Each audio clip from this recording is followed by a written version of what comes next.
The prime suspect in the cold case murder of Rachelle Childs has reportedly been found dead in Thailand. 69-year-old Kevin Steven Correll. He's a man police believe was likely responsible for the 2001 murder of 23-year-old Rachelle Childs.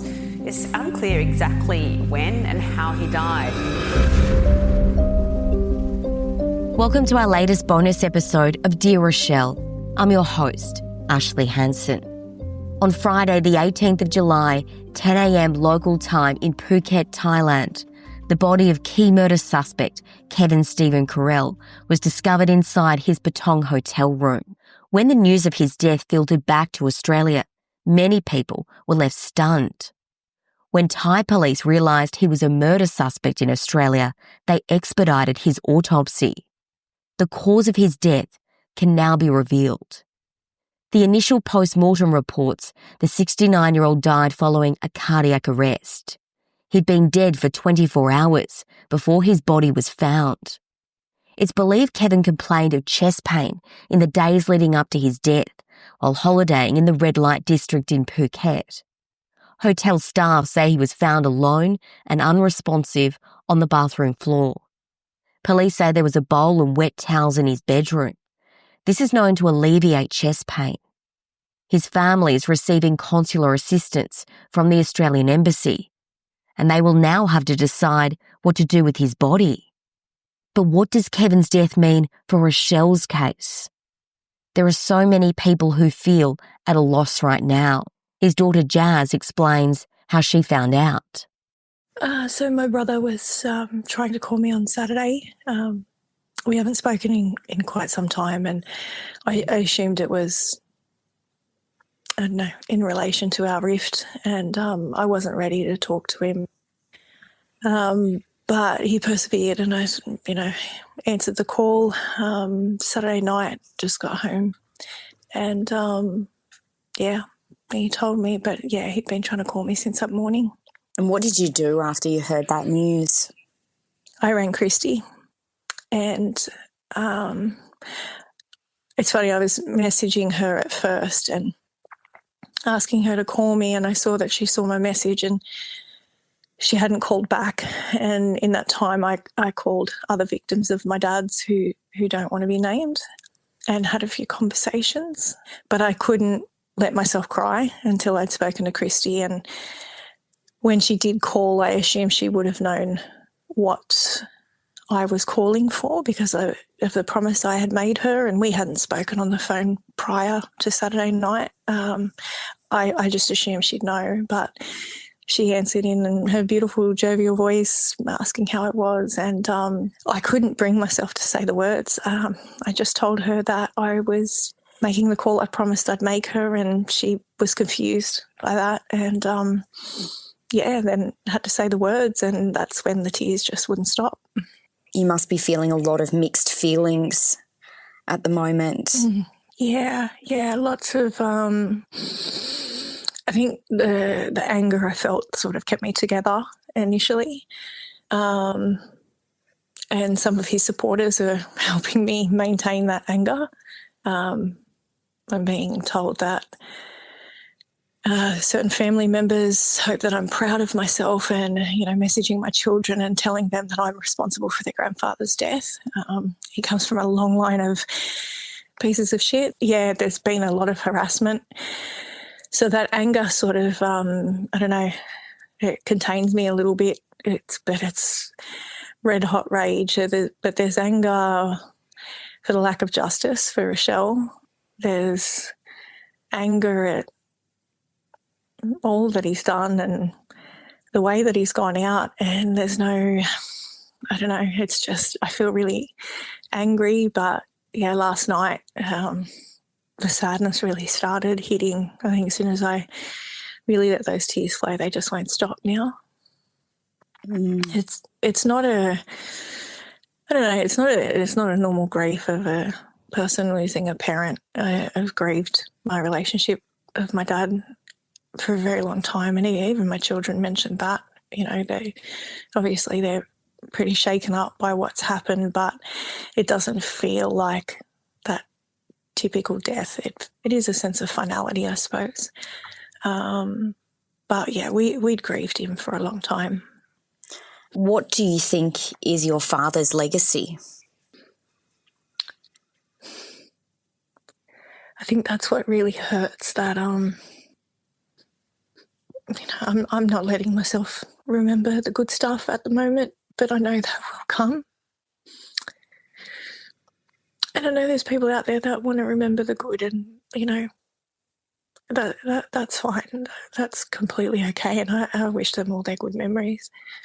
But denial of the harm he did is not okay. It's not right. He harmed a lot of people. There are a lot of people who are justifiably celebrating his death, and I support them 100%, even though it hurts, even though I'm in pain. I support them. They're allowed to be happy that he can't hurt anyone anymore.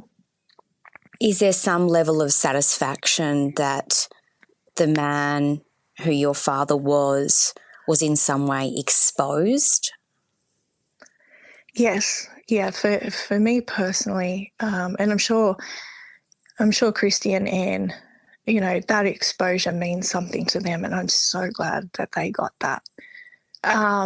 For me personally, it's a different level. I have stated I don't have any regrets about my participation in the podcast. I know a lot of people think that I should feel regret, and that I should have healed things, and I should have left it alone. This year was my first step towards healing, and I have openly said to people that I won't have to carry this anymore. It's going to him with his grave. He's taking it to his grave. It's his to carry, and he owes me that.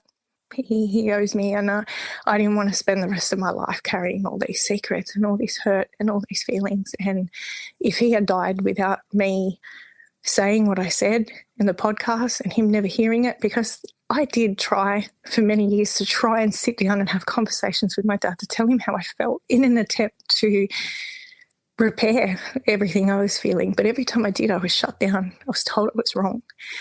And me participating in the podcast, and he had to hear it, and he couldn't tell me I was wrong, and he couldn't shut me down. And I know he would have listened to every word, and it was the only chance I ever got to say how I felt. And he needed to hear it, as hard as it would have been to hear, and how much I would have hurt him. He needed to hear those things. It didn't change anything. And the podcast gave me that opportunity.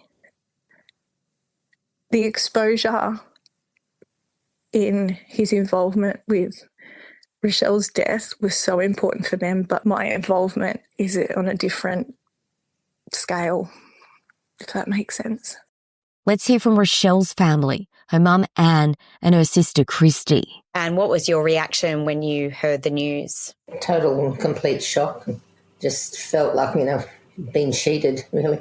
It's the last thing I expected to hear. I didn't really know what to feel at the time. The first feeling I had was just concern for Jazz, because she must have some really conflicting feelings about her father dying. I know how she feels about him and her opinion of him, but he's also still her dad. So I was just mainly concerned for her. For me, I didn't really know how to react to it. I didn't really know how I felt about it. I think it's going to take a really long time for it to sink in. I don't know what it means for the investigation. I kind of feel like it's freedom for his victims, particularly those beautiful women that came forward from their 80s. I think that they must feel a sense of relief knowing that he's gone, and I'm really happy about that. I'm concerned that secrets have died with him, but at the same time, I don't think he would have shared that with us anyway. I think he would have taken it to his grave, which he actually, in fact, did. I'm hoping that if there was anyone who has information regarding Kevin in relation to Rachelle's case, that they can now come forward without fear of backlash from him, I guess. I'm sad for his loved ones. I have no sympathy for him whatsoever. I wish that he suffered more than he did. How does it sit with you that he has taken secrets to his grave? Oh, I hate it. I hate the thought of that. Because they may well be doing just that. We may not hear anything from else, anything new from anyone else at this point. I don't know. I don't know what to expect. My brain's just mush. How long have you been convinced that Kevin Correll took your sister's life? Probably 20 years. But as I've always said, there's always part of me that says, you know what, you could be wrong, because it needs to be proven beyond reasonable doubt within, a court of law.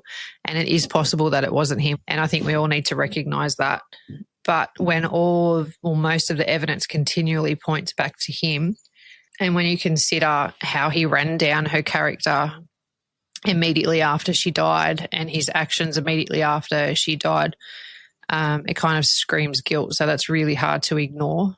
So to be convinced nearly 100%, to be convinced at least 90% that he killed my sister and now he's dead, and I feel like I might have failed because we didn't get justice for her. And do you believe that Kevin Correll is responsible for Rachelle's murder? I do. How long have you believed that for? Pretty much day one, I suppose. So for a very long time you've believed that he was responsible? Yeah, there's just too much for it not to be him. What do you think it means now for Rachelle's case? It feels like it's just up in the air. I don't know. I'm hoping some people will still come forward, perhaps that were too scared to come forward before. If it was him, I think that we've probably got the best chance now to actually get those answers, because he's not there preventing us from getting them.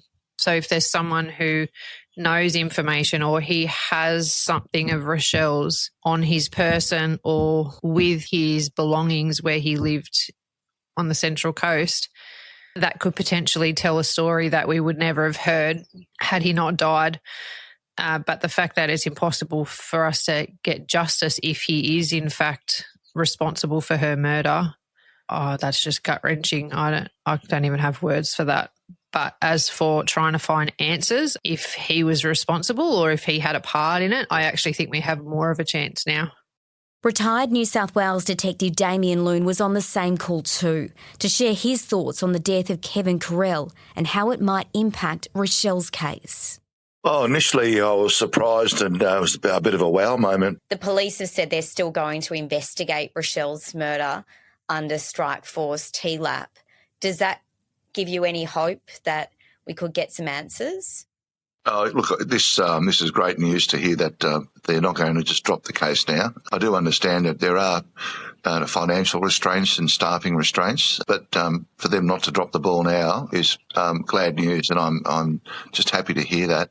And it should be looked thoroughly, and at some stage they will make a determination if it'll continue or go with the strike force to be disbanded. But, we can cast aside all these aspersions about who's done what, etc. But I'm just glad that this is going to be continuing. There may be other evidence that we don't know about, and that the homicide squad is keeping under wraps, and I can understand those reasons why. But to get to the bottom of everything, I think the key was to Kevin. But he's unfortunately no longer alive. And as I said, there'll be some things that we just may never know. And it's just unfortunate the family have to live through this now. It's very sad, and I feel for the family. I also spoke to retired homicide detective Mick Ashwood. Quite surprised, not shocked, but it's certainly unexpected. My mind goes to points of what the police will do next. But really the main focus is the family.